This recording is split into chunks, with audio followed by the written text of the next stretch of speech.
Kamusta mahal na mga manonood, maligayang pagdating sa aking channel. Nandito na naman ako sa balita ni na Ozgie at Goldberg The Mercy. Hinawakan niya ang kamay na iyon habang kumukumusta noong gabing iyon, hindi na niya muling binitawan ang kamay na iyon. Nagpak sila ng maraming pag-ibig sa loob ng 6 na taon. Sa kauna-unahang pagkakataon ay nagkita kami sa isang hapunan. I was having time with a very lovely woman. Pero the point na akala ko wala na akong chance, binigay ko sa kanya yung phone number ko, dahil lilipat siya ng bahay.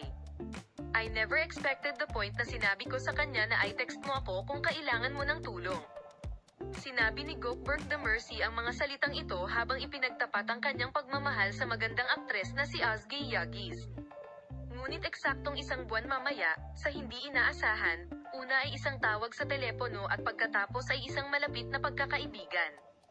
Ano ang sumunod na nangyari? Ang binata, na sa tingin niya ay walang pagkakataon, ay kasal sa isang magandang babae sa loob ng maraming taon. Sa punto kung saan inanunsyo ni na Ozgie Yagis at Goldberg The Mercy na ilang taon na silang kasal at napakasaya nila ni Ozgie Yagis, mahal na mga manonood, Ozgie Yagis at Goldberg The Mercy, sa katunayan, sinabi ng lahat na nakita sila sa serye ng panunumpa. Gayunpaman, inamin niya na nakita sina Ozgie Yagis at Goldberg The Mercy bago ang serye sa TV na Panunumpa, at nagkaroon sila ng relasyon noon. Patuloy kaming magpapakita sa iyo ng mga bagong balita at bagong pagbabahagi mula kay Ozgie Yagis at Goldberg Mercy, saan ang aming matagumpay na aktor na sina Ozgie Yagis at Goldberg The Mercy ay kilala sa kanilang mga social media.